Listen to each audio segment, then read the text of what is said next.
Welcome to another episode, Pound for Pound Box Report, episode 383. I am your host, Michael. Joining me this evening, Daniel from Four Boxing News, and the Inspirer. If you're wondering where is Gail, because I was on assignment for a card early Tuesday morning in Japan, a fight, one of those fights in which we will talk about uh, during our recap segment. Didn't do the show on our new usual Monday time slot. In Gail, she teaches on Wednesday, so she will not be with us this evening. Hopefully, we will have her back on next week. So it's just going to be Daniel and yours truly, folks. For those who are new to Pound for Pound Boxing Report, Pound for Pound Boxing Report live YouTube show podcast as well as blog discussing all things boxing. The motto is when boxing is good, we'll talk about it. When it's bad, we'll talk about it. Bottom line is, if it pertains to the sweet science that will get discussed, if you want to find out all information regarding Pound for Pound Boxing Report, you can go to the site, um, p4pboxingreport.com. If you wish to email us thoughts, questions, suggestions, you can do so, p4pboxing at p4pboxingreport.com. On the site, you'll find links to where to catch us, where to catch everything Pound for Pound Boxing related, all over social media, links to the YouTube channel, links to the Facebook page, Twitter page, IG, uh, uh, uh, Tumblr as well. Also links to where you can donate. On the page, you got links to where you can donate. Got Cash Me, PayPal donation links. Uh, um, Let donation be the best nation if you have some spare change on your hands as we get ready to head into this holiday season. Uh, it would be greatly appreciated if you would shoot some coin towards the Pound for Pound Box Report. Wouldn't matter if it's $1, $2, 99 cents, $5, whatever you may have on hand. It will help the overall production behind the scenes. If you're checking us out live on YouTube right now or at a later date, um, please make sure to hit that like button. Please make sure to subscribe. And if you subscribe, make sure you subscribe and hit that bell. Make sure you get all notifications via YouTube, and to like and subscribe, help the overall algorithms on the show. Also on the site itself, links to the Cash Me, links to the PayPal, links to where to find us all over social media, also links to where to find us all over the podcast realm, be it Anchor, be it Google Podcasts, be it Spotify, be it um, Apple Podcasts, anywhere and everywhere else in between, with the exception of Amazon. And also, last but certainly not least, as we just celebrated Halloween earlier this year, getting ready to head into Thanksgiving, Christmas holidays. If you're looking to for a program that'll get your health and wellness game up, to keep the weights, to keep off the pounds as you get ready to pile on the food uh, during the upcoming holidays, please check out links to Beachbody On Demand. Um, Programs for any fitness goals, whatever they may be. If you're looking to lift weights, I would check out Lift 4. If you're looking to really challenge yourself, I check out 6 weeks of the work, or any other program, be it Morning Meltdown, be it Bar Blend. Uh, the P90X series, as I always say on every episode, they still work 1, 2, and 3. If you're looking for boxing specific programs, please check out 10 Rounds, 6 week program, 5 workouts, 5 days a week. 3 of those days consist of boxing based cardio. 2 of those days consist of resistance works, or weight work, I should say, lifting weights. So, with all that said, let's get things going. I know if you're checking out us on YouTube and you're checking out the description, things will start. The fight recap starts with Loma, but Daniel, I want to switch things up and talk about a fight that took place yesterday morning at the Super Arena in Saitama, Japan. Unification contest at 108 pounds. Uh, the main event being Hiroto Kyoguchi, who was the WBA champion, super champ, fighting WBC champ Kenshiro Teraji. I covered the fight for Three Kings Boxing. Yes, yours truly was up early, 7:30 in the morning. I covered the entire card. There were other fights on that card, but I was up early in the morning for that fight. For Three Kings, please check out Three Kings Boxing, your source for pure, unadulterated boxing information. Shout out to the entire Three Kings crew, 2K, the man behind Three Kings, Bo, who you've heard on this show numerous times. He is a senior writer and head of media relations. Yours truly, a senior writer. Shout out to all the fellow senior writers, Bakari and Jarrell, aka Big Cool, whose son just celebrated a birthday recently. So shout out to him, to the little man. And Red, who does all the editing behind the scenes. Anyway, the fight itself, it was the pre-fight hype. Daniel, was that it was going to be a really really good fight, a back and forth battle, if you will. It didn't necessarily turn out that way, as Kyoguchi. It was, put it this way, it was competitive early, but Teraji was always a step ahead.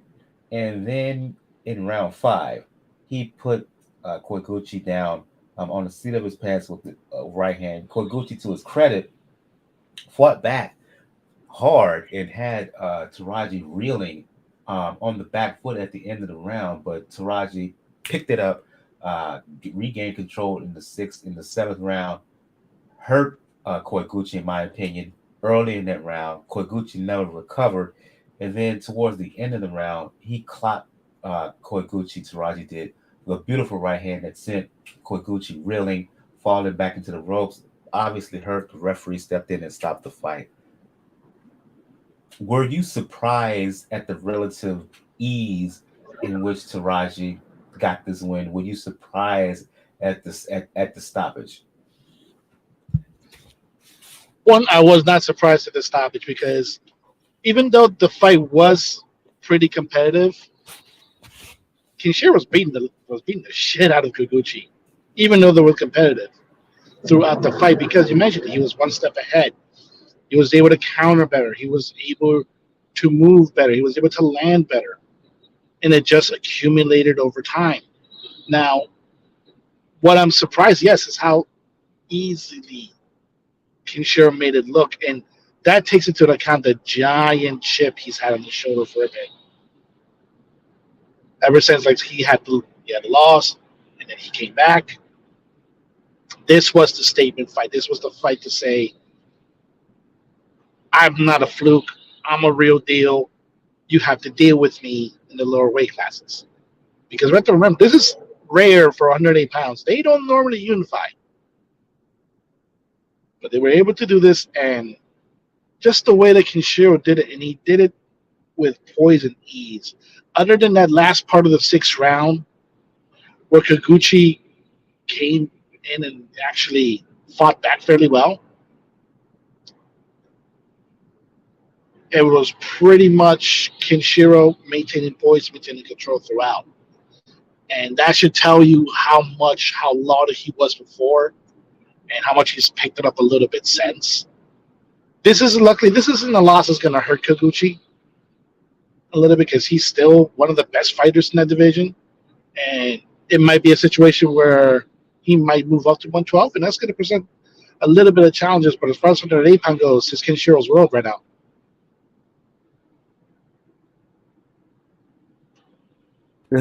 The same uh, fire and intensity that you and I saw and other boxing writers saw during a private viewing of Kenshiro's win over Yabuki in March of this year. The same fire that he showed in that fight to regain the title, saw it again in this fight yesterday morning against Kyoguchi.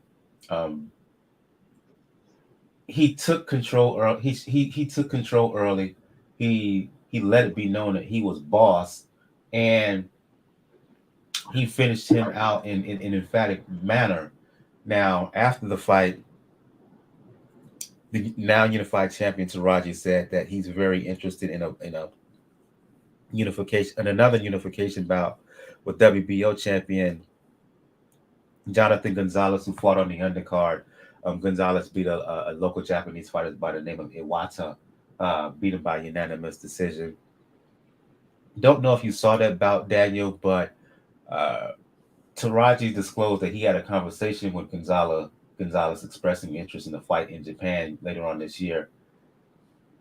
if you saw the fight, your quick word on it, as well as thoughts with in a possible fight between Gonzalez and Teraji, based on what I saw of both men uh, yesterday morning. If they were to fight, nothing against Gonzalez. He's a nice champion. A bit of a good southpaw. Jamel Herring, who did the commentary on ESPN Plus. Um, some people were saying he didn't do a good job. I beg to differ because he was calling Gonzalez's every move throughout the fight. Uh, in a possible matchup between Kenshiro and Gonzalez, nothing against him, but I think Kenshiro handles him and handles him quite easily. I just don't think that Gonzalez has anything to hold him off. If Teraji was to come come on the attack, and even if Teraji decided to back on the back foot and have Gonzalez come forward, not only is he beating him, he's knocking him out. Yeah, I have the same sentiment here when it comes to this fight because, well, I didn't see the Gonzalez fight. I did see the result. They agreed it was unanimous decision. And like I mentioned, this is Kenshiro's division right now. And a fight with Gonzalez, it will not end pretty for Gonzalez the way Kenshiro's fighting right now because of that fire you mentioned.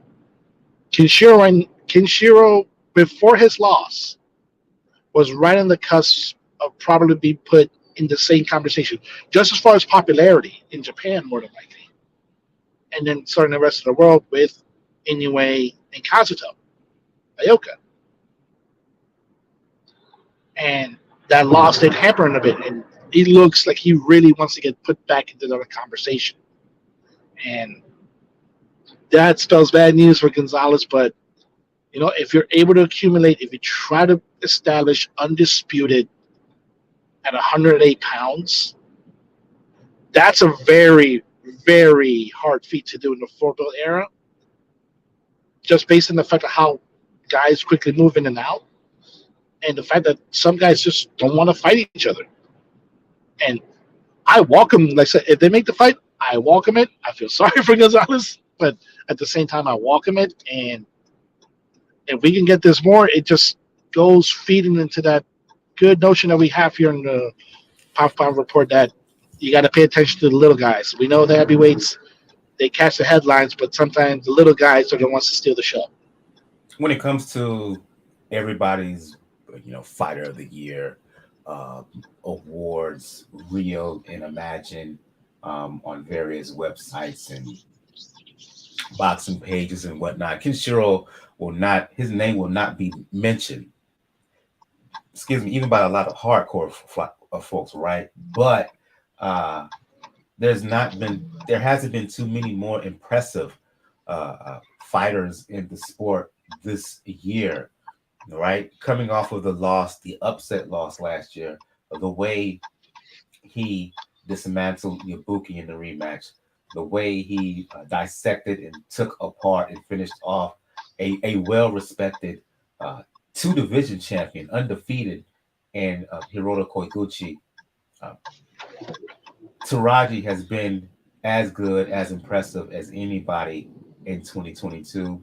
He won't get the He won't get the acclamations. He won't get discussed for it. But I just want to make note of what he's done this year and what he did in this fight, and to kind of co-sign what Daniel says is why you should pay attention to the little guys because of fighters like Kenshiro. Let's move on and talk about, kind of get back to format here, and talk about the return of Loma, who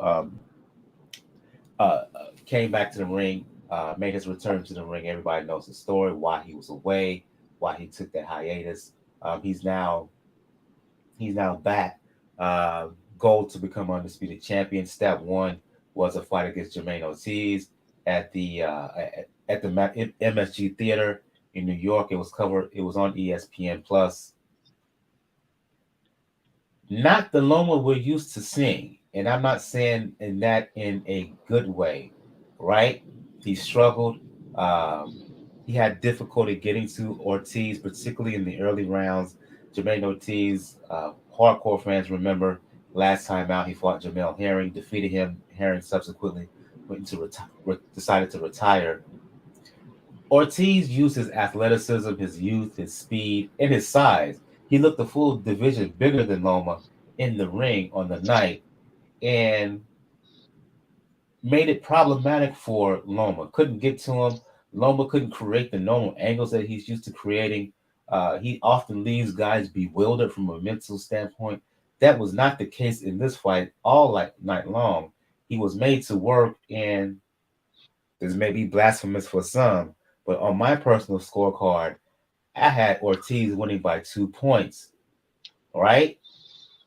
I'm not saying it's a robbery because the fight could have went either way. What I'm saying is the normal spectacular Vasiliy Lomachenko was not in that ring Saturday night. And when it comes to this proposed bout against Devin Haney, if you was to pin me down right now and say who I would win, I'm going with Haney all day. Less than impressive performance here by Vasiliy Lomachenko. You saw an accumulation, unfortunately, of ring rust when it came to Loma, and the fact that we mentioned it for a long time, even when he made the jump to 135, that might have been one division too far. Even though, yeah, he did win the titles, he did have the accolades. Unfortunately, what's happened in that division? He got knocked down for a good while when it came to Linares. And then I know they'll try and they'll say everything about the shoulder injury, but he got beat by Teofimo Lopez. What's happened, unfortunately, in this fight, you can tell it's a bit of ring rust, especially in the early rounds. Ortiz, yeah, that looked like a welterweight in there against Loma. But he was able to use his movement and use his hand speed to touch him up a little bit. You saw in the first round, he had a little bit of a mark under his right eye. But as the fight went on, Loma got into his groove, started landing more counters. It was enough to win the fight. But I don't begrudge anybody who had Ortiz winning like in that card, 115, 113. I have no problem with somebody thinking that way because of the early rounds. And when it comes to a fighter like Loma, who has had such a storied amateur career, and even though his career as a professional hasn't been that long, it's still got to catch up with age, unfortunately, a little bit. And you might start seeing some of that effect in this fight. And that puts a potential bout with Haney in very, very different lens because number one, Haney, yeah, he doesn't move as much, but he's very accurate, and he's a big lightweight for the division. So he might just be as big, if not a little bit bigger, than Ortiz would when they fight. The situation's got to be, though, is, well, another full training camp with no distractions. We know what's happening with when it comes to Loma and when it comes to Ukraine right now. If there is another training camp with no distractions, where he's able to concentrate, I think you'll see a lot more of the Vasiliy Lomachenko that dominated divisions before. However, when it comes to the age and especially how young Haney is, it may not be enough this time. Here's the thing. Could be a sign of age, ring rust from Loma, but it also could be a sign that Ortiz is a better fighter than a lot of people thought he was heading into the fight. And even if we see an improved Loma, Tim Bradley said it during the broadcast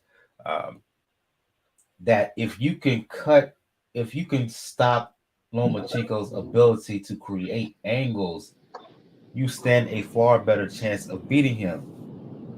Right? The movement of Ortiz gave Loma problems regardless. He wasn't able to get in the same positions that he's used to getting on fighters, that he's used to creating towards fighters, which leads to of the punches and the head movement, and leads to in the overall confusion in his opponents. Haney can do the same thing, except Haney is a level above Ortiz, a couple levels above Ortiz.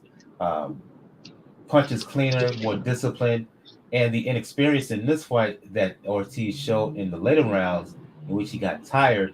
You're not going to see that from Haney, who's used to going 12 rounds, who's calm and composed at all times. So even with another training camp and improved Loma, I still say, based off what Ortiz was able to do in this fight, in Haney, and who is an enhanced version from a boxing perspective, an enhanced version of Ortiz, he can do that and more, and subsequently still give him plenty of problems.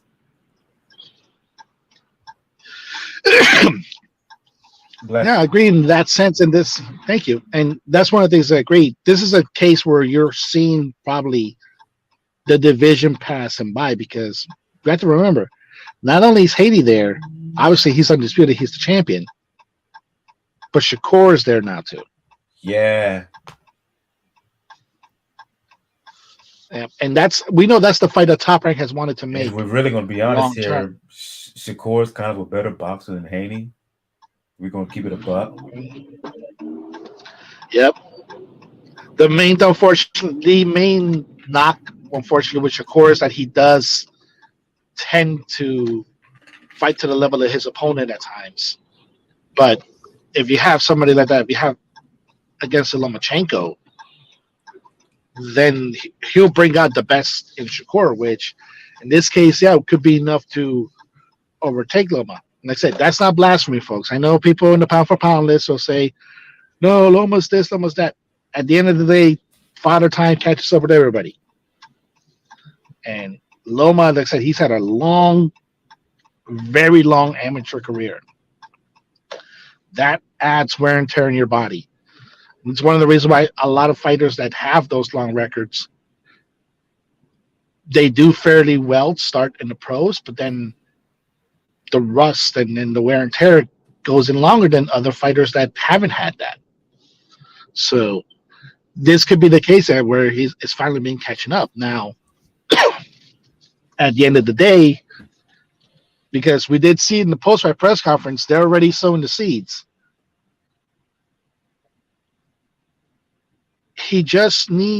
Loma just needs to make sure that set enough angles to make sure that Haney misses with his right hand, that he can't counter with the left, and then he may have a chance. But a lot of times they're defeated for a reason.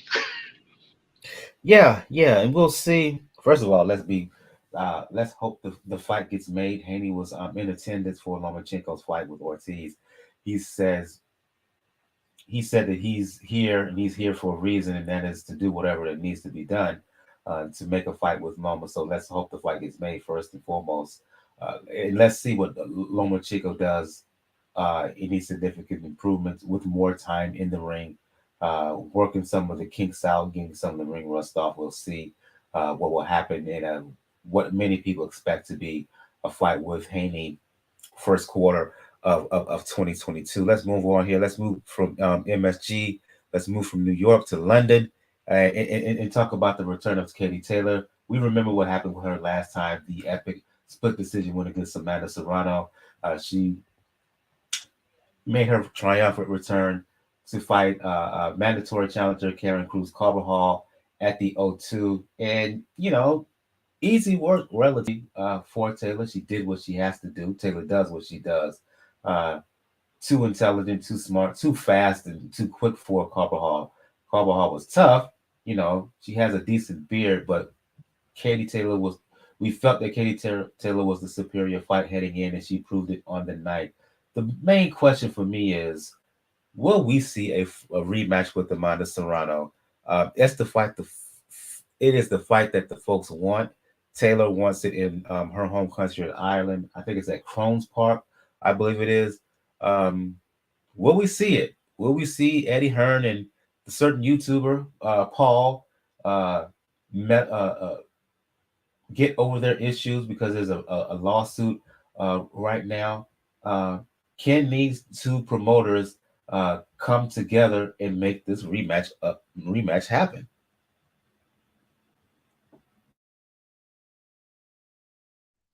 Well, first, the fight, like I said, the fight was good. It was something that good Katie Taylor can was able to dominate. It was a good fight, something to really get yourself back in groove after suffering a loss. Yes, folks, I am still saying that she lost to Amanda Serrano, and Oh boy. Yeah. and that that's it's the fact she lost to Serrano, but she lost the she lost the fight, but she won the decision. How many times have we seen that in boxing?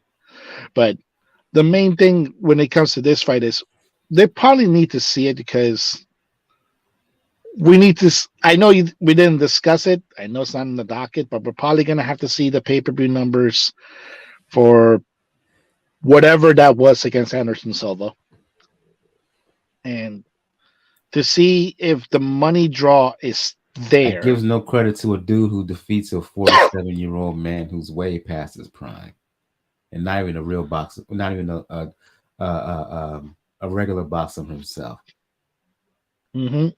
Like I said, we just have to see what the pay per view numbers go because that may determine how much money Mr. Paul has. Because I'm pretty sure, even though the Paul Empire involves him and Logan, I'm pretty sure Logan's not sharing his cut anymore, especially with the guaranteed money he has from WWE. Yeah, They're gonna have to resolve because at this stage, even though Amanda Serrano has a goal set where she wants to be undisputed in two weight divisions, be the first Puerto Rican woman, I think first Puerto Rican in general to do that, to be undisputed in two divisions simultaneously.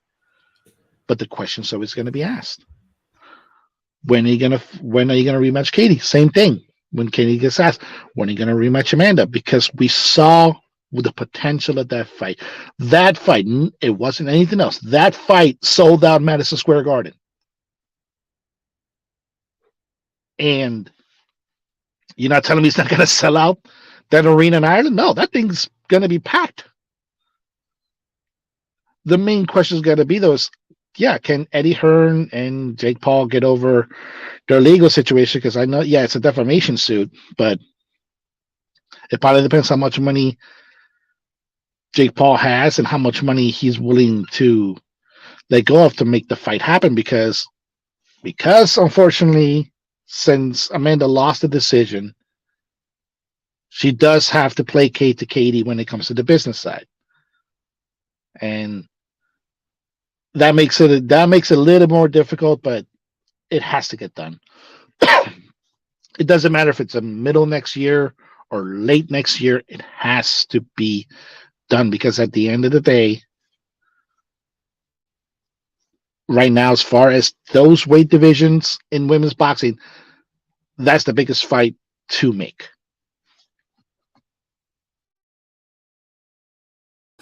problem is we said the same thing. We've been saying the same thing about Spence and Bud all throughout 2022, and yeah, let's just say we will talk about that later.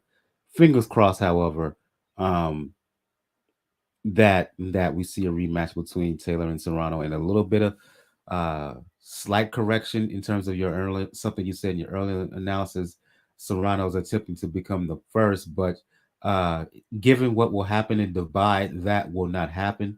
Given the result of the upcoming match between Jessica McCaskill and Chantelle Cameron, uh, Serrano's goal will not happen. But then we will talk about that fight between Cameron and McCaskill a little bit later a little bit later in the show. Let's move on to some more fights here.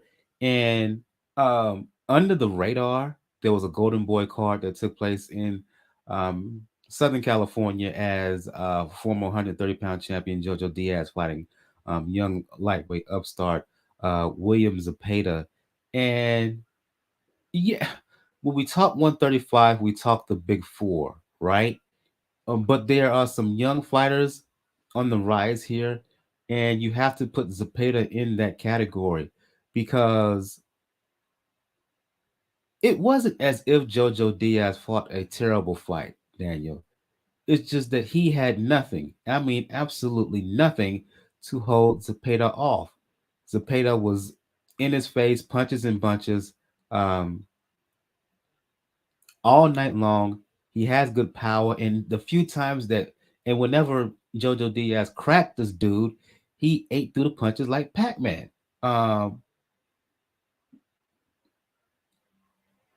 Overwhelming performance in a sense without the knockout, but still, uh, for those who are looking beyond the big four, may I suggest that you start paying attention to Zepeda because he looks to be a keeper, a mainstay in the next few years when it comes to the lightweight division.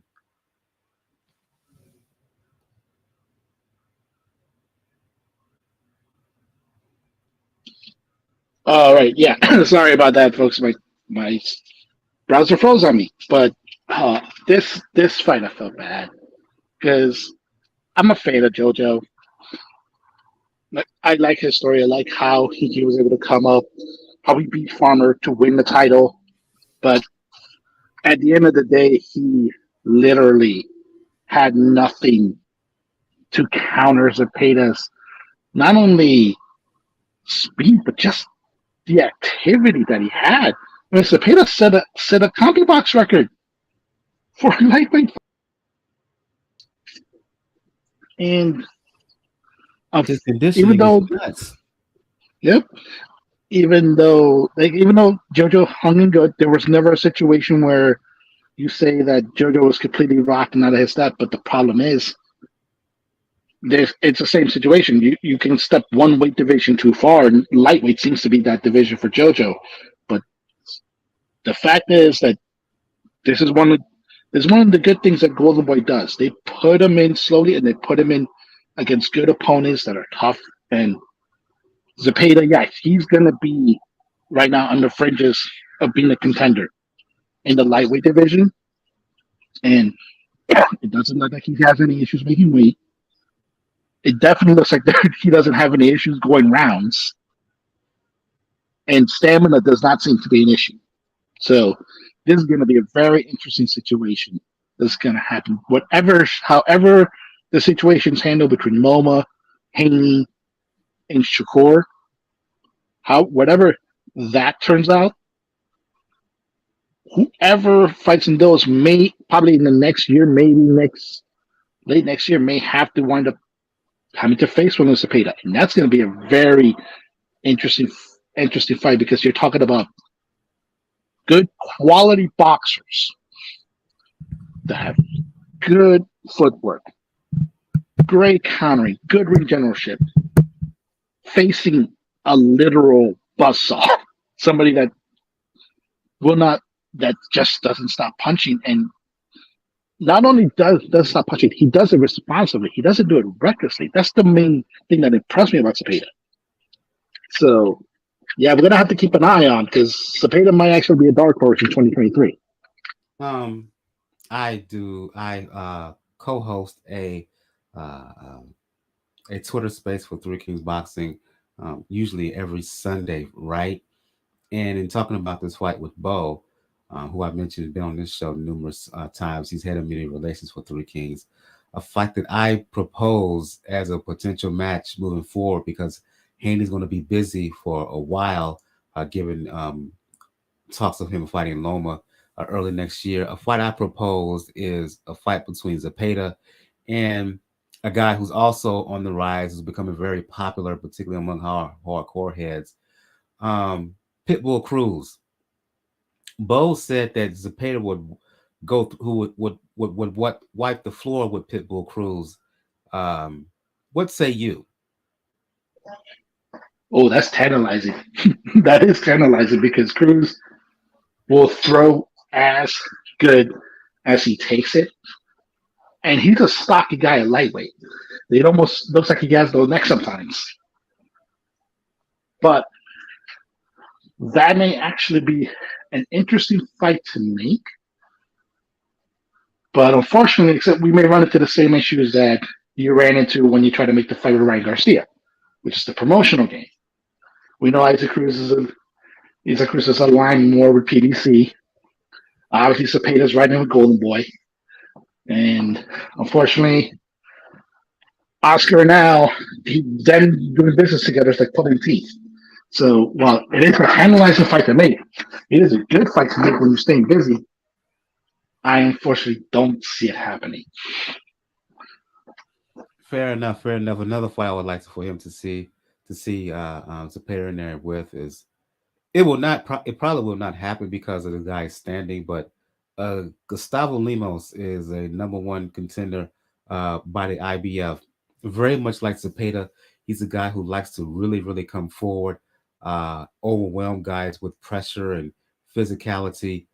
Many people haven't seen Limos, but last time out, he fought Lee Selby in Limos's home country of Argentina, blew through him, stopped him in round 5. Selby decided to retire after that fight. I'm just telling you right now, it will not happen, but I would love to see the matchup. Zepeda and Limos in a final eliminator. That would be fireworks as well. But the bottom line is keep an eye on William Zepeda. He's on the rise. As Daniel said, a definite dark horse at 135 pounds as we move the calendar, as we slowly close out, as we're beginning to close out 2022. Let's move on to some news here. Let's move on to some news and kind of tease at this in talking about our recaps. We all know I mentioned that we were all eager to see a fight between Spence and Crawford for undisputed status at 147 pounds. Negotiations broke down. The fight is not happening. Crawford announced that last week that he's going to fight David Avanesian in December 10th in his hometown of Omaha. Well, last evening, Bud took to IG and gave his side of the story, some highlights. He said that he basically received an offer in which he received an offer, a 25 million offer, both him and Spence would make for those two to fight. He said that he contacted Spence, didn't hear anything back from him. He contacted Heyman. Him and Heyman went to some back and forth. Basically, Heyman was saying like, no, that's not going to happen. I'm going to control this. And then Bud proceeded to go on how he basically came to the table in good faith and that he wanted some disclosure in terms of the books, who was going to see what from Team Spence side. He never got it. And when he didn't get that, he decided to move on. He just felt that Heyman and PBC were not as forthright with all the information, and that made him have some distrust. And he's moved on to say that he's going to fight Avanesian. Was it BLK Live is the new outlet, and he's going to make a whole lot of good money, really good money for that buy. He didn't give numbers, but I'm suspecting that he's making more money for that fight than he has for any of the fights that he fought under while he was at top rank. What do you make of this? To me, a lot of this is he said, she said. You don't know who to believe because Spence has been relatively silent in terms of why the negotiations broke down.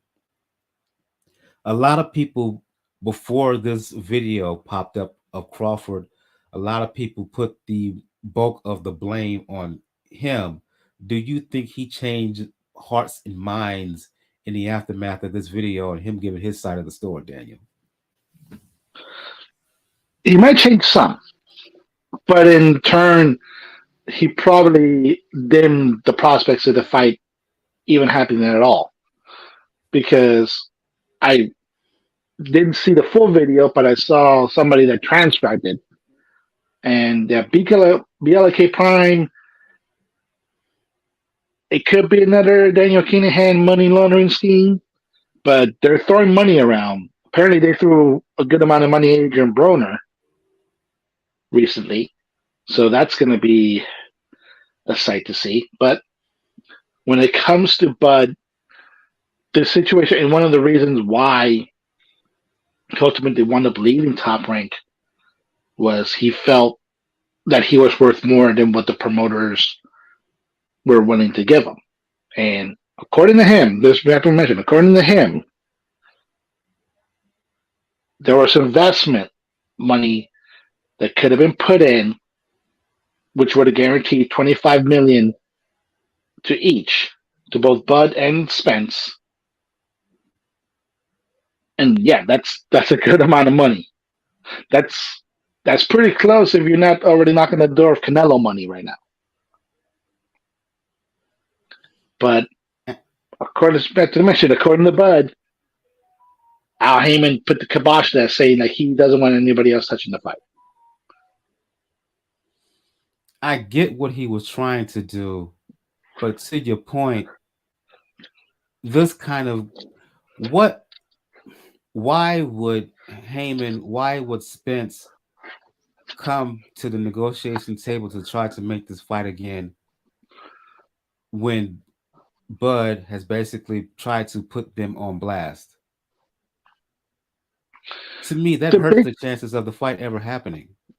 Yeah, that's one of the bad parts of it, because one of the scenarios, and this looks to be the scenario that's playing out, is that unfortunately, even though Bud's no longer with Top Rank, you remove that promotional hurdle of, okay, it's Bob against Al. You remove that. One of the scenarios that was always there, and it looks to be the scenario that's playing out, is looks like Al and looks like PBC, seeing that Bud doesn't have a major player, a major promoter behind him, probably could feel like, okay, you want this fight, you're going to do it, but you're going to do it fully on our terms. And remember, folks, there's a reason why Bud left Top Rank. There's a reason why there was legal action taken against Top Rank. Bud isn't in many ways Boo Boo the Fool when it comes to business. So, of course, he's going to want to see how this is playing out, because it wouldn't surprise me at the end of the day that one of the conditions of making this fight is that Bud has to fully sign to be a PBC fighter. And if you see the situation, Bud doesn't want to be tied down to anybody in that manner after getting out the way he did with Top Rank. So that's probably going to hurt the prospects of it, because it's not only the prospect of just going back to the negotiating table. PBC has backup plans for Spence. I know we're gonna talk about one, but we just have to mention the mandatories. Staniosis, Boots Ennis, who we have to mention, magically decided, hey, we want to declare mandatory. They're both with PBC. So they have backup plans for Spence. They can say, we're going to wait you out, Terence, and then have you crawl in back to us. The problem is, unfortunately, is that Bud is a very proud individual. I doubt he'll come crawling in if you present him at that stage.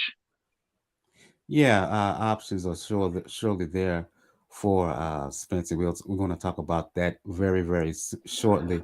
And yeah, you can read for analysis of what Bud had to say, an analysis in reaction to Bud's comments. You can read an article here over at Three Kings Boxing. The video, I think, is 21 minutes long. It's still up as of shortly before this live recording. It's still up on Terence Crawford's Instagram page. You can check out there. You can read it on Three Kings Boxing. Your reaction, I would love to hear something in the comments with your thoughts on Terence Crawford's, what he had to say, why he felt that the negotiations broke down. and what he's doing next. Mentioned options for Spence. You mentioned Staniosis. You mentioned Boots Ennis. Another possibility has to do with one Keith Thurman, right? Mauricio Suleiman.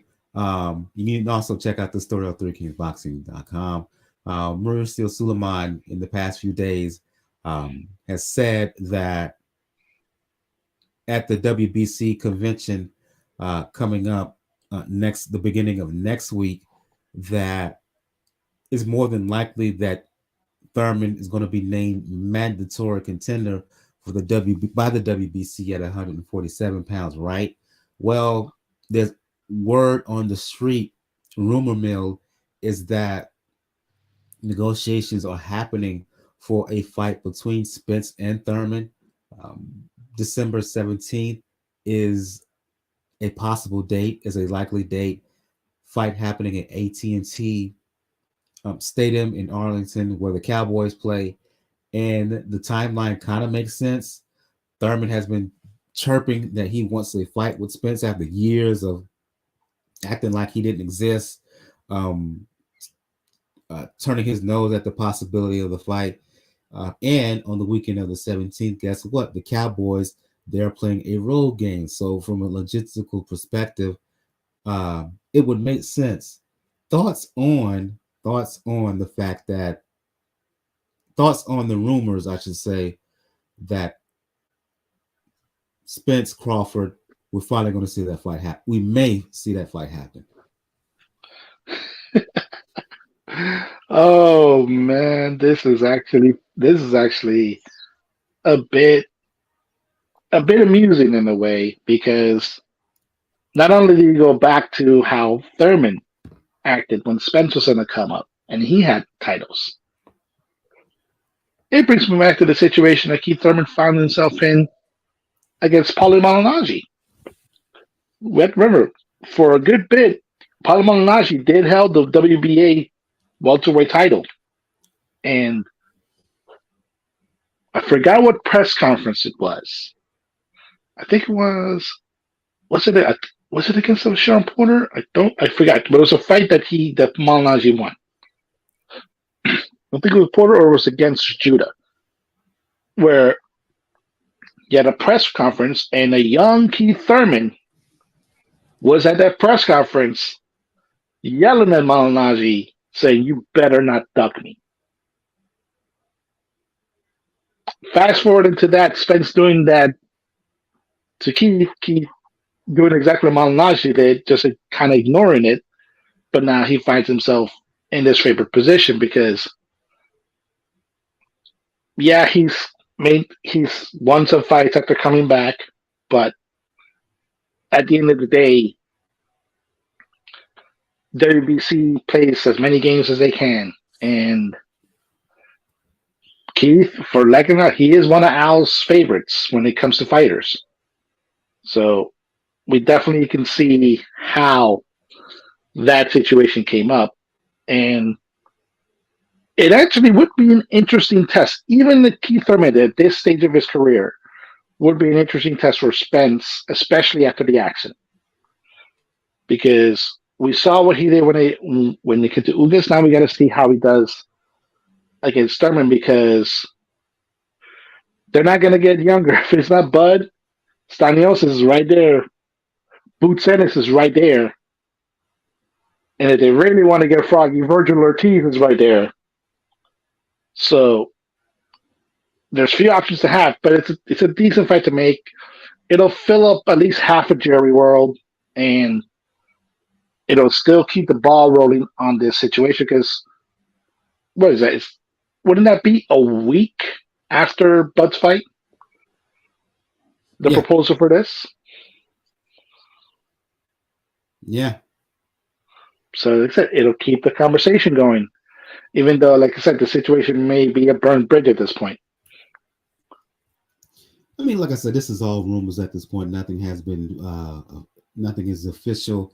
Nothing has been finalized. We'll keep you updated here on Pound for Pound Boxing Report with more developing on what is a very, very fluid situation. Speaking of fights that could happen years in the making. Let's move up to the heavyweight division. Two possible opponents regarding one Anthony Joshua, right? Eddie Hearn is now saying after things blew up with the negotiations for a fight between AJ and Fury for December 3rd. We all know Fury has moved now on. He's now fighting Chisora. Eddie Hearn has said that one, Joshua could return to the ring February, March 2023. First opponent, more than likely a rematch with Dillian White. Second opponent could be a fight with one, wait for it, Deontay Wilder. Now, we know the years and years of back and forth of Joshua and Wilder trying to make a fight. Whose fault is it? I blame everybody, but you make that's your call in terms of who you want to blame for that fight not happening. Anyway, what do you think of this supposed plan by Hearn of the comeback of Joshua following the second loss to Usyk? One being a proposed rematch with Dillian White. The two fought in 2015. Joshua stopped them in 7 after share back and forth between the two.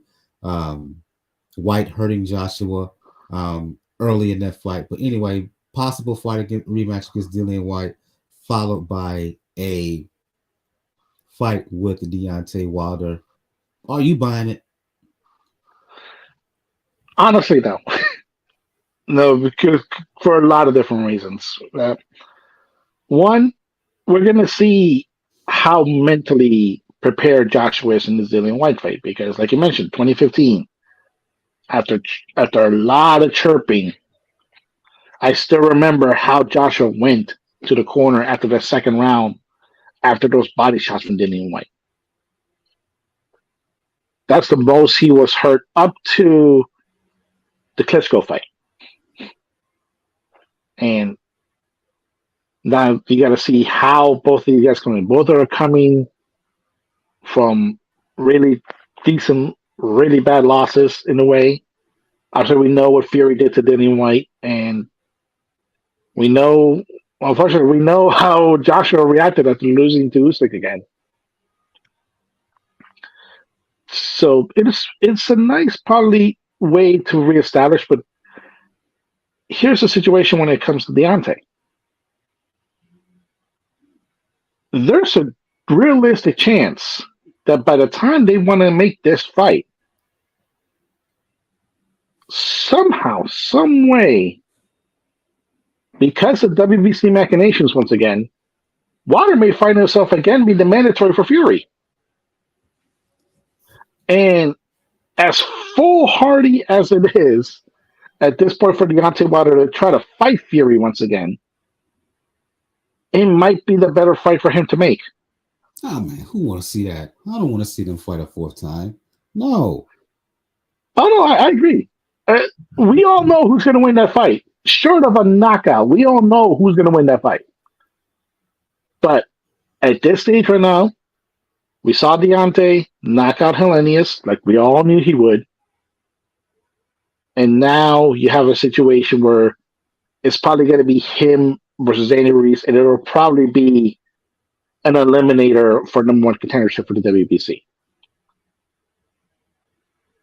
So that's what falls into it. So, like I said, by WBC machinations, you may see that happen again. Now, we don't know what can happen. Fury might actually have one of the worst lapses of his life and actually lose to Del Boy, to Chisora. But likely do not see that happening even a decade later.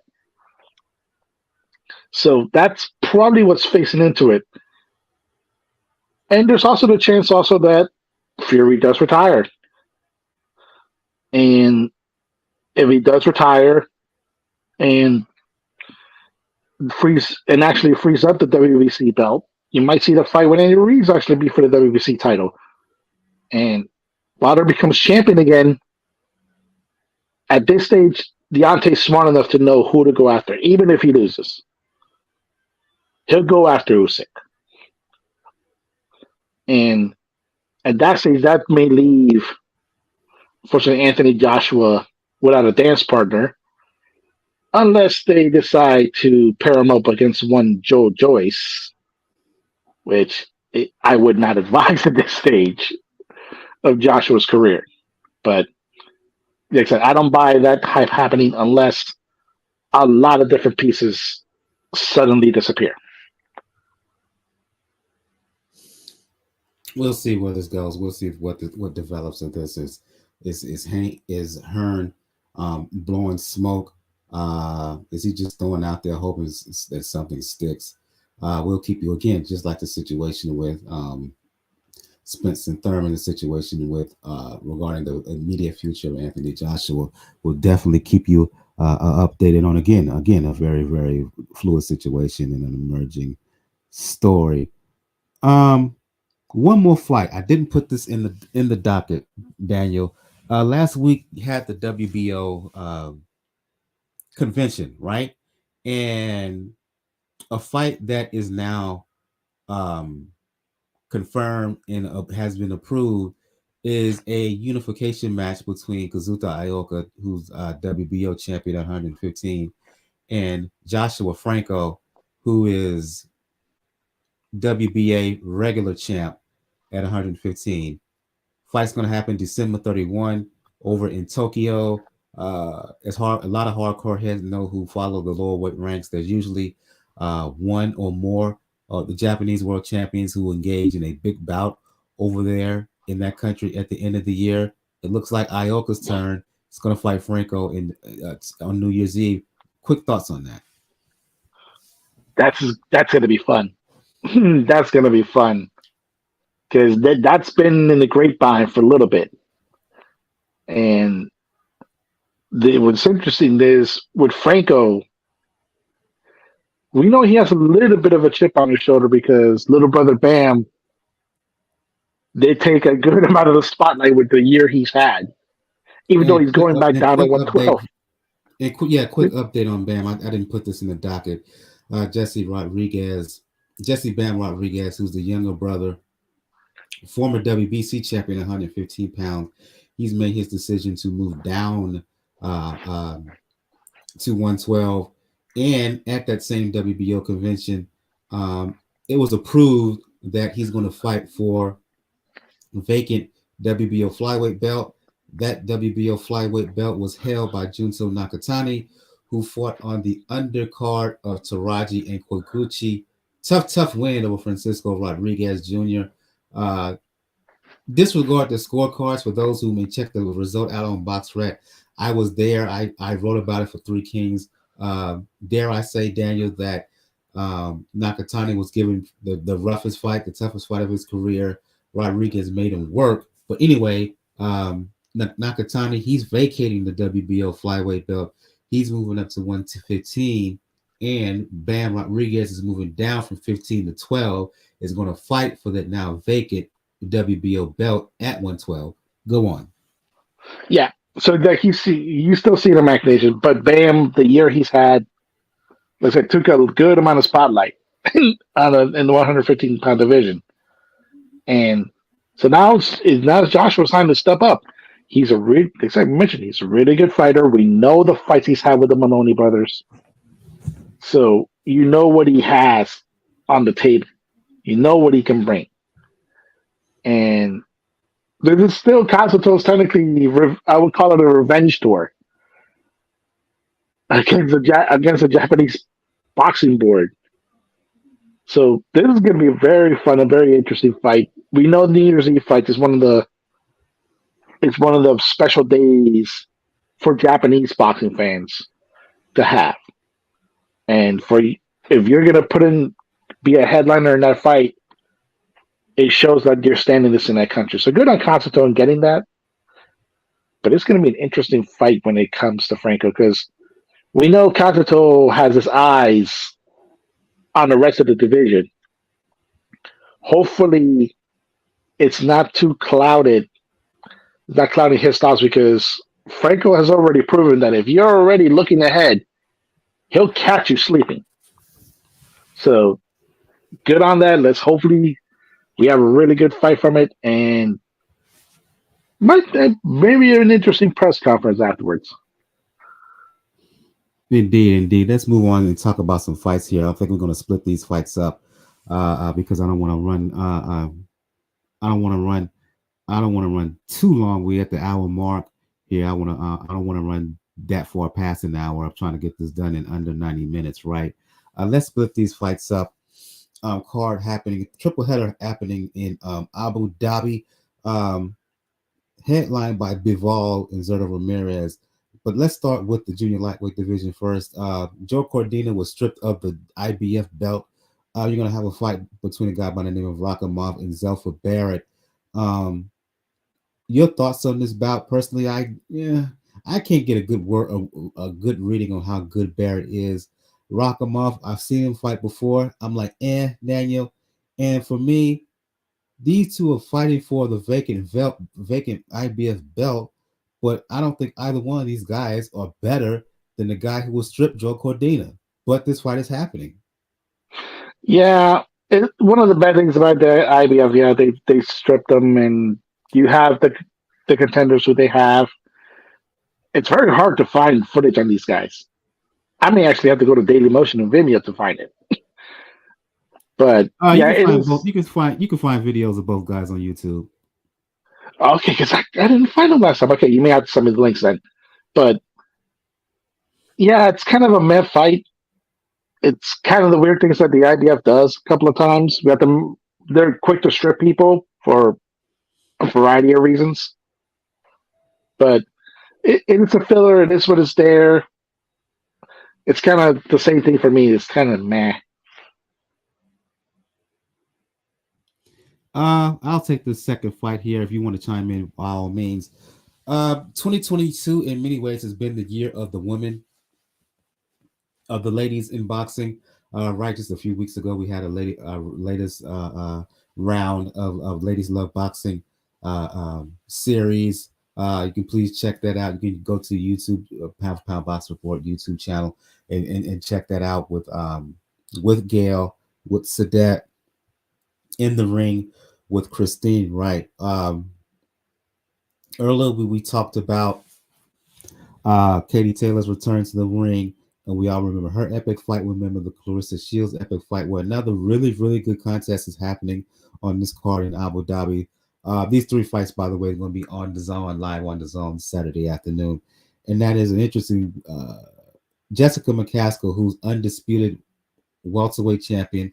She's moving back down to 140 pounds, who's going to fight WBC, WBO women's champion at 140 pounds, Chantelle Cameron. The interesting thing is that this fight is going to be for undisputed belts at 140 pounds. And the aggression and physicality of Cascilla versus the boxing skill and technical ability of Cameron. The key is who can impose their will and their style in this fight. We all know that Cascilla is strong. If you're not on your A game, physically and mentally, she will not only beat you, she will make you quit. Just ask Alma Ibarra, who I still got a tiny bit of egg on my face because I thought that Ibarra was going to bring it that night. I thought she was going to beat McCaskill, but she just underwhelmed, and I was really disappointed. And at the end, she just didn't want none of it. Jessica McCaskill was too much. But on this occasion, even though McCaskill is the more known fighter, right, particularly by those in the United States, I think that Cameron has it in her to win. I mentioned her boxing skills. She can fight moving forward. She can fight on the back foot. She can go to the body and head. She has an excellent jab. And the thing for me is, Daniel, she has the power to get McCaskill's respect and even hold her at bay. If she can use that stick to draw a line in the sand, use good movement to stay out the way, she can win by boxing. If she could use that stick and get McCaskill respect to force her to back up, then I'll know she win. the bottom line for me is I think that Cameron has wanted this kind of opportunity. She tried to get it with Katie Taylor. The fight didn't happen, so she moved and made up her own path as unified champion. I know people, because she's more of an unknown, that a lot of people are just by default is making McCaskill the favorite. But I'm going to go with the bit of a minor upset here. I'm saying that Chantelle Cameron is going to win. She's going to win by unanimous decision. McCaskill will have her moments. She may rally late, but in the end, Cameron is going to do enough to win. Quick response before we move on. Oh, I agree. Chantelle has been wanting this opportunity for a good while. And now she's getting it against somebody in McCaskill who, even though we saw what happened with Ivana, hasn't really looked as good as she has in the fights where she beat Breckus. So this is a good test for McCaskill to see if she can step up the game the way she did it. But I expect Cameron to pull it out. The main event of this card is the return of Dmitry Bivol. Last time out, we know what he did to Canelo. Thoroughly outboxed him. Complete performance. As we talked about here on the show in the lead up, our question wasn't whether Bivol could beat him, is whether he would get the fair decision on the judges. It almost didn't happen because they made the fight closer on the scorecards, much closer than it was, but they did. Bivol returns to the ring, fight mandatory challenger Errol Ramirez. Ramirez, former champion at 168 pounds. And look, I know Bivol is the better boxer. I know he has the faster hands. But have you seen these two guys face to face? Zerto spent the bulk of his career at 68. Bivol, Daniel, has spent all of his career at 75, but yet Zerto looks massive. 2 inches at least bigger, taller, and he looks like he's a full division bigger than Bivol. Bivol is the definite favorite, and if everything is fair, many people feel he should outbox him. But does Zerto Ramirez have more of a chance? Are people sleeping on him? Is he a legit underdog? Can he win this fight? Yes. Yes, he can win this fight. And I've been saying it for a good while before the fight was made. That, especially after the win Canelo, it's like, they better make this rematch, because if you let Zerto get in, if you let Zerto have a chance, there's a very good chance that Zerto's going to win that fight. And because, unfortunately, Bivol has always been, even though against Canelo, yeah, he definitely looked bigger. He did look bigger than Canelo. He's always been a smaller light heavyweight. He's always said before that he can easily make super middleweight if he wanted to. And from the times that I've seen him, yeah, he can. And that's going to play a factor into it. He was the bigger guy, the faster guy against Canelo. You mentioned it. He ain't the bigger guy against Zerto. And Zerto has a chip on his shoulder at the same time, because obviously he was trying to be groomed. He was being groomed as the next Canelo by Bob Arum. He won the WBO title, super middleweight. People will always debate whether it was just because he fought an old Arthur Abraham. But he had a successful run at it.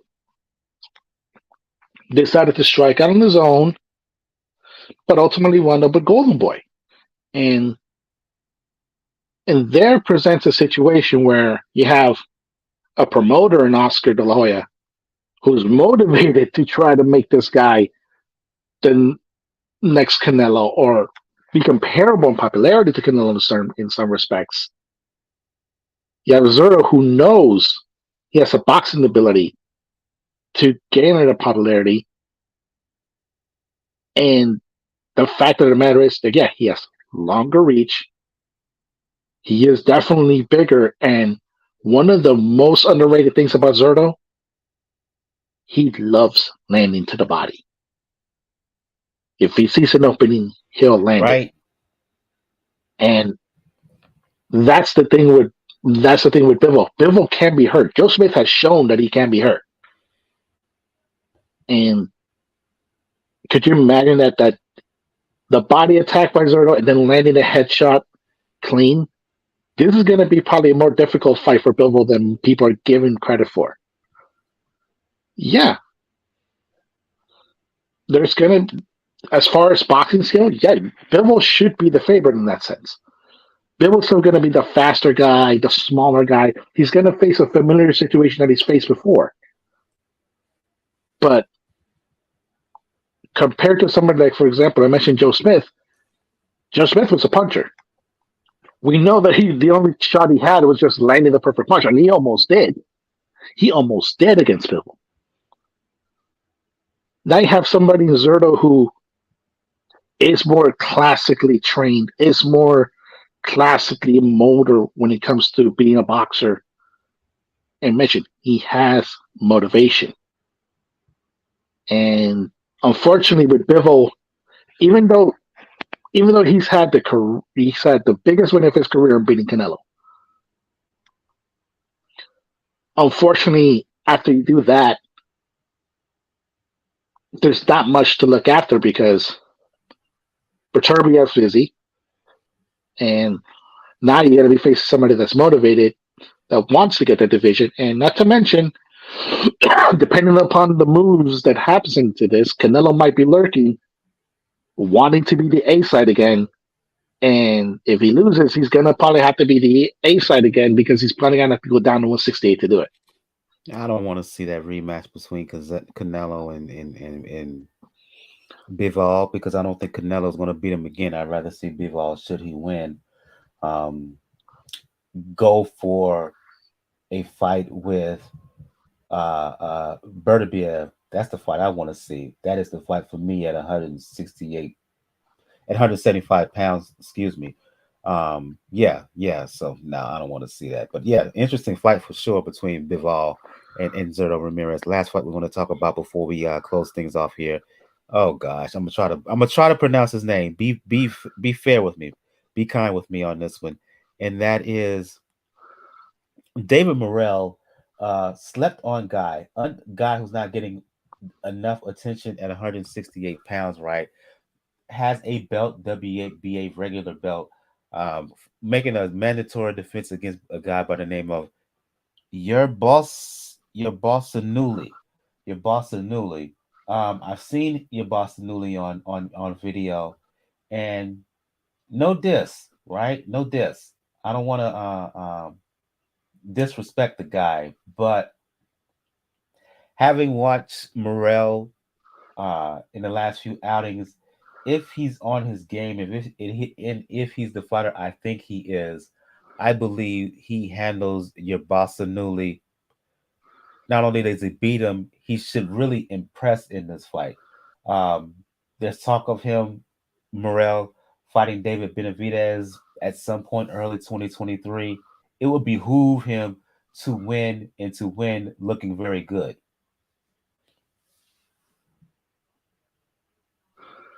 Yeah, this should be a good test for Morrell as far as keeping himself busy, because if we're looking at the situation at 168, he's one of the few guys left that hasn't faced Canelo and has an opportunity to do it. We know obviously the guy we want to see him against is Benavidez.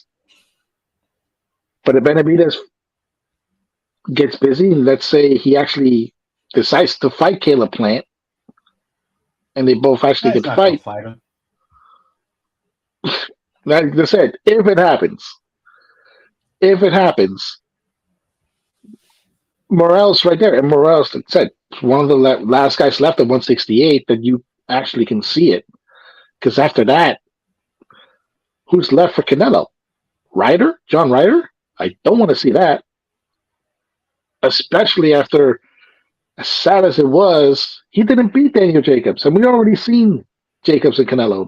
That was not good, but it should be an interesting fight because it's just positioning themselves, the chess pieces, to see who gets the next holiday when it comes to Canelo, because we know he's not going to fight again until May. So you got to position yourself when you can. So it'll be an interesting fight. Yeah, Plant could talk all he wants. I don't see him beating. I don't see him fighting Benavidez. Benavidez, he wants to fight with Canelo. I don't see Canelo fighting him.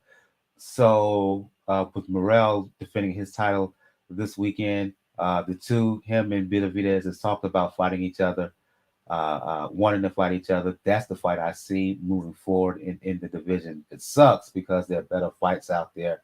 There's a better, because I still will insist, I want to see Benavidez fight Canelo, but that's not going to happen anytime soon. So him and Morrell, that's the next best option for the guy for Benavidez. And for those who haven't seen David Morrell, you can see some of his fights on YouTube. He is a champion in only 7 fights. Skills, power, southpaw style, has looked good in recent matches. So his fight with Yerbossynuly, a fight to keep an eye on, particularly should he win. And I think we're going to end matters on that note. Again, if you're checking us out on YouTube, make sure to hit that like button. Make sure to hit the subscribe button. It'll help the overall algorithms, and it'll get us closer to being monetized. Again, because Gail wasn't here this evening, she wasn't here last week as well. Hope to have her back on next week. If you want to check her out and talk box, if you want to check out her stuff, her writings on boxing, you can do so over at NY Fights and over at Community Digital News, nyfights.com, COMMDIGI News.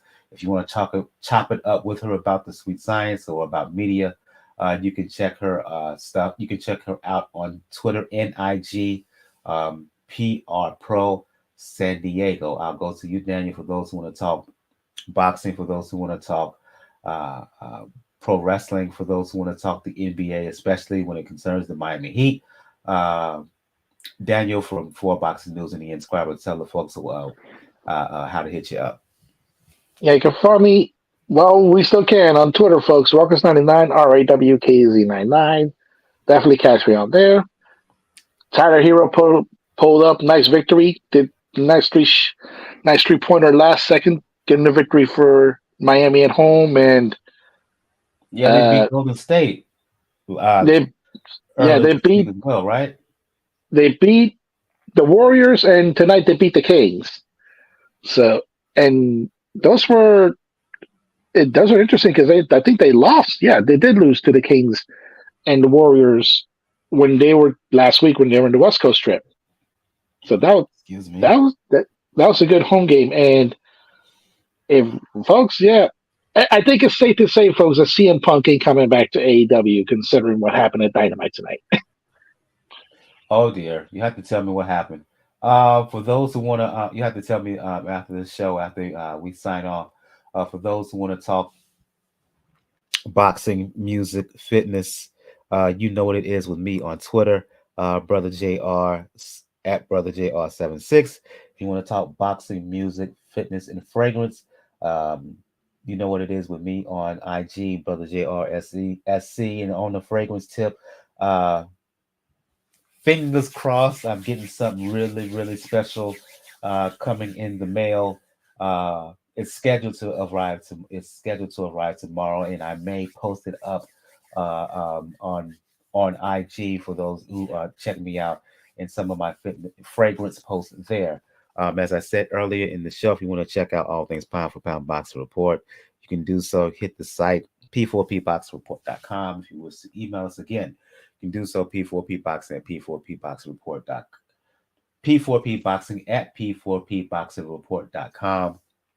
On the site, you can find the links to where to catch us all over social media, links to the YouTube channel, links to the Facebook page, links to to the Twitter, Tumblr, IG page, links to where you can donate, Cash Me and PayPal donation links, links to check out the Pound for Pound Box Report podcast all over podcast platforms, be it be it be it Apple Podcasts, be it Anchor, be it Spotify, Google Podcasts. We're just about everywhere right now. And certainly, last but not least, the links to Beachbody on Demand. If you're looking to get your health and wellness game right, if you're looking to get your body right as we're heading into the holidays, please check out Beachbody on Demand. Check out the 14-day trial, which that is for 14 days. If you check out the free access, for 14 days, you will get free access to any and all programs on Beachbody on Demand and Beachbody on Demand. And once again, programs for all suitable interests. If you're looking to lift weights, you got something there. If you're looking for hard-hitting, functional, hit style, borderline CrossFit kind of workouts, you got something there. If you're looking for a boxing specific program, check out 10 Rounds is on there as well.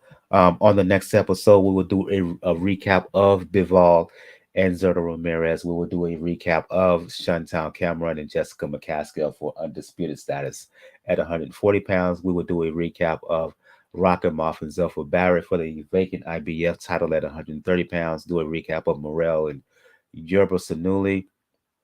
And we will do a preview of Janabek Anakalui making the first defense of his WBO middleweight title. He's fighting a guy by the name of David Bentley. On the undercard, the premiere of Superbad Senicia Estrada, her top-ranked debut. She's defending her WBA strawweight title against Villarino. Please check out Senicia Estrada, one of the best fighters of when it comes to the ladies. Those two fights will be on ESPN Plus. On the zone, you have Montana Love. He's fighting a guy by the name of Spark in a 12-round contest. Also on the zone over in Manchester, England, Natasha Jonas, who has two belts at who has the BC and BO belt at 154 pounds. She's fighting IBF junior middleweight champion Marie-Eve Dakari. That's going to be a unification bout as well on that card. And Sonny Edwards, he's returning to the ring to defend his flyweight title, IBF flyweight title, against Felix Alvarado. Alvarado, who's a former flyweight champion at 108 pounds. That's a very good fight. So we will do all those recaps and all those previews. Again, shout out to Gail, who was not on us. Unfortunately, wasn't on with us this evening. Hope to have her back on next week. Shout out to Jacob, long fan of the show. Shout out to Bo, who's been on the show numerous times. Again, shout out to the Three Kings Boxing crew. For Daniel, for Boxing News, and the Inscriber, I am your host, Michael. This has been episode 383 of the Pound for Pound Box Report. Everyone have a good evening, good night, and rest in power. Takeoff from the Migos, who was senselessly killed, and really a just stupid act of violence out there in Houston, Texas. Just another senseless rapper lost. Far too common that is happening within the hip hop community.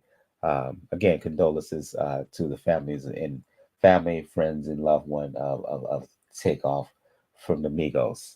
Once again, episode 383 of the Pound for Pound Box Report. Everyone, y'all have a good one. Good night, everyone. Rest in peace, man. Rest in peace. Take off.